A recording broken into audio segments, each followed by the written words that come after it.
আসসালামু আলাইকুম।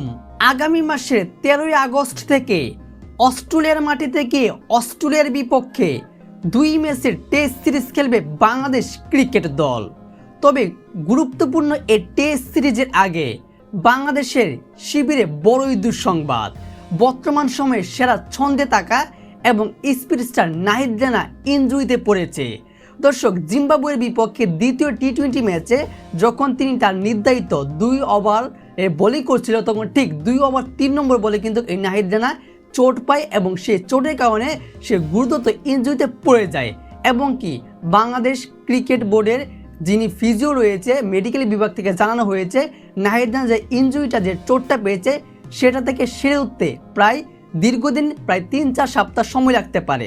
যার কারণে প্রায় বলতে গেলে এবং কি নিশ্চিত করা হয়েছে অস্ট্রেলিয়ার বিপক্ষে নাহিদ রানা অনিশ্চিত। তবে এই নাহিদ রানার পরবর্তী অর্থাৎ বিকল্প হিসেবেও বিসিবি তরুণ এক পেসারকে দলে ডাকতে যাচ্ছে এবং কি যোগ করতে পারে। সেই পেসারও কিন্তু নিজেকে অন্যভাবে তৈরি করতে পারে।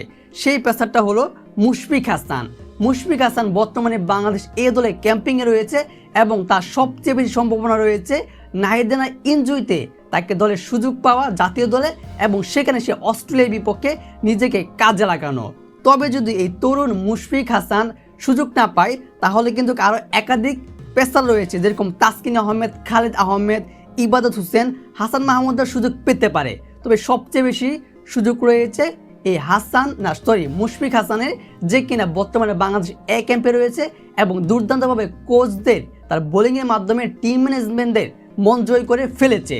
দর্শক, বর্তমানে নাহিদ রানার যে কার্যকরী একজন বোলার সেটা কিন্তু বাংলাদেশ ক্রিকেট দল পাবে না। তবে আশা করি যেহেতু সেই ইনজুরিতে রয়েছে, আপনারা দোয়া করবেন যাতে নাহিদ রানা খুব দ্রুত ইনজুরি থেকে ফিরে আবার জাতীয় দলে যোগ দিতে পারে।